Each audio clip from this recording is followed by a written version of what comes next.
Dearest friends in Marriage Encounter, as we reflect on the past 12 months and prepare this message, we ask ourselves, what has changed in the past year?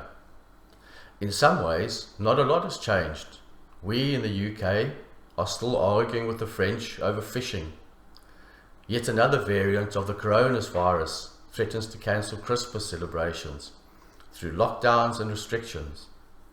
Our societies have become more divided on issues such as vaccine passports, LGBTQ+, and the environment. And the world in general seems to be in huge turmoil and uncertain in so many ways. We need to focus on the light and the lighthouse that provides the light. Through all this, we gain much strength from each other, our family and friends, our faith, and the worldwide Marriage Encounter movement. As far as Marriage Encounter is concerned, we can end the year on a hugely promising note. Not only did we continue with our online experiences for marriage preparation and Marriage Encounter throughout 2021, but we also ended the year with an EE non-residential weekend in Hallam and an ME residential weekend in Rugby. The couples attending engaged fully, and the presenting teams were hugely uplifted and re-energized by these in-person experiences. We have remained strong as a community, with cell and enrichment groups meeting online and some groups even meeting in person for the first time in many months. None of this would be possible without the continued support of the National Board, the presenting team, and their workshoppers. All the couples involved in various tasks, and of course you, our community. We are so very grateful for all the prayers, the guidance and support we have received. There is a full program of ME and EE weekends and online experiences planned for the new year. We even have a few community days and a formation weekend on the planner. Our involvement with the Alliance and the marriage and family life coordinators looks very promising. We will be looking to promote all our weekends over the coming months, but nothing is quite as effective as a personal invitation. So please, keep up the good work of inviting couples and priests to join the ME experience, and you could even consider gifting the weekend to a couple or priest.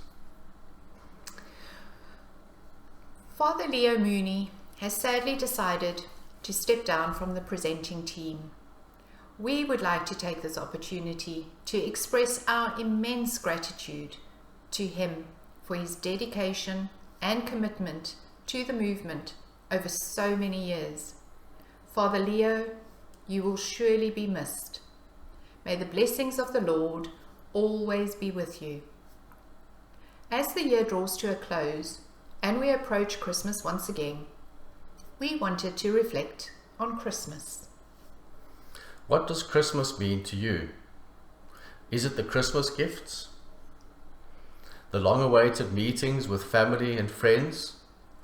Is it the entire Christmas celebrations, from the first lights, the first fall of snow, the glittering window displays, the sound of Christmas music in the frosted air? Or is it the family sitting down together to share one of the most important moments of the year? For every one of us, Christmas means something different, something uniquely individual. With its origins as a Christian festival, Christmas has crossed religious, cultural, and social boundaries to become a highlight of the year for almost everyone. Christmas is the bringer of light when the year is at its lowest and darkest ebb. Etched deeply into this Christian faith is the message of hope, of new beginnings, of unity, of togetherness, and celebration. And as humans, we have warmly embraced this coming of light and brightness in a time of unflinching darkness. We reflected on the following question: what are my thoughts and feelings when I hear the word Christmas? How does my answer leave me feeling? The word Christmas invokes so many thoughts and feelings within me. Growing up in South Africa meant that Christmas fell during the summer months. Christmas signified the end of the school year and summer holidays, usually at the seaside. The thought of Christmas is associated with the holiday season. Growing up, there was always a feeling of excitement in anticipation of the upcoming summer holiday. As a child, there was also the added excitement of receiving gifts at Christmas time. Though much has changed over the years, the Christmas meal has always played a major part in the celebrations, whether that was growing up and sharing a family meal at home, or later in life with Bianca's family, to now where we host a meal in our own home with family and friends. Generally, this time of year gives me a feeling of joy, but no Christmas would be complete for me without the usual family squabble. It can be stressful trying to please everyone and not wanting to offend family members. Traditions and customs can be different and competing at times. So I have lost the plot at Christmas once or twice. Really? For me, Christmas is a time of song. I love carols. They are such songs of joy, happiness and goodwill. Whether it is taking part in a carol service as a child, or watching my own children taking part in a service, or even at midnight mass. I love walking in Oxford and Regent Streets or any other town centre, stopping and taking in the Christmas lights. There is always something magical about them and inspire a feeling of hope. Christmas is a time of celebration with family and friends. My immediate thoughts when I hear the word Christmas is of midnight mass, twinkling lights, Christmas carols, family time, children, holidays, gifts, and special treats. Christmas was spent in one of two ways in my younger days. Either we were exploring some majestic part of South Africa in the family caravan, or we were spending it at home enjoying Christmas lunch at the Italian club, along with other Italian families. Midnight Mass was always a central part, no matter where we found ourselves. A Catholic church always had to be found, even in the remotest parts of the country. My parents would have time off work for a few weeks, and my brother and I would have finished the school year to begin the summer holiday. It was the most relaxed time we would have spent as a family. There was more chatting, laughter, and fun. A hugely memorable time of year for me. There was excitement to open a few presents after the midnight mass, and we looked forward to that little drop of bubbly. Christmas lunch was always more indulgent than usual, but it was always relaxed in terms of what was cooked. Reflecting now, I sense that Christmas time was one of my happiest moments growing up. I felt noticed, carefree and happy, and we had so much fun, especially if we were exploring in the caravan. I felt I belonged and had a valued place in the family. Christmas with our own children has been quite a contrast in some ways. Having moved to the UK when they were very young has meant we have experienced cold and wintry Christmases. However, midnight mass is still a central part of the celebration. Coming together to celebrate the birth of Jesus and singing emotive Christmas carols late at night always leaves me feeling uplifted and joyful. There's always been the eagerness to make Christmas special for the girls, but also not wanting it to be too focused on the gifts and the meal. My preference being to organise outings exploring the Christmas lights and decorations. This has not always been easy or achieved. The excitement to put up the Christmas tree and lights can be overwhelming and can lead to tension and friction if I perceive others are not as enthusiastic as me. One of the most soul-enriching moments for me is when we come together as a family in the right spirit.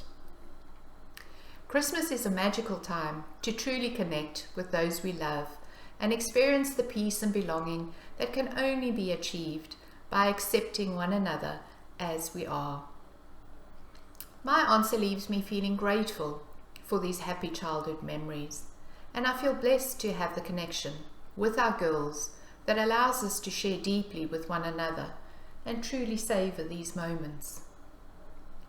We wish you all a blessed, peaceful Christmas. May we all focus on the light and unity as we move towards the new year. Over to Andy. Dear friends, welcome to our monastery at Liverpool, here at Bishop Eaton. This is our community place of prayer.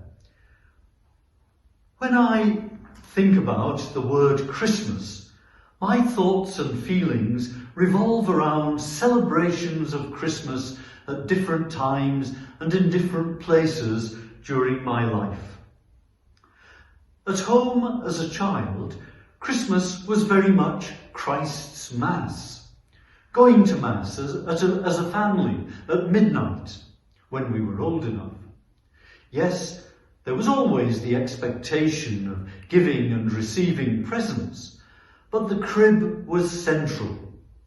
The birth of Jesus to live among us, to be the sign of God's love for all of us. Christmas music has also been very special to me, evoking as it does memories of Christmas. I have fond memories of the Salvation Army band playing outside our house on Christmas morning. All of these memories give me feelings of happiness and peace, a sense of belonging in a secure, loving family, immediate and extended. And yet these celebrations were always tinged with sadness. We were growing up in the years after the Second World War, years that had been devastating for my mother and grandmother. My grandfather had died of cancer at Christmas in 1942. My uncle was killed in the war in 1943. And my own father died in 1947 of malaria, which he contracted on a convoy to Singapore over Christmas in 1942. So while my mother and grandmother did their best for us children, Christmas was not a particularly happy time for them. And even today, Christmas is tough for my brother and sister-in-law, who are now both widowed. But that's the message of Christmas, happiness tinged with sadness. The birth of the Saviour who had to die for our salvation, symbolised in the gifts of the 3 wise men, gold, frankincense and myrrh. So this year, once again, let's celebrate the love and joy that Christ's birth brings, which at the same time encourages us to be gentle with ourselves and with those whose hearts are sad. But always remembering that resurrection and glory in heaven is the end of the story. Lots of love to you all, to your families, and have a very happy Christmas.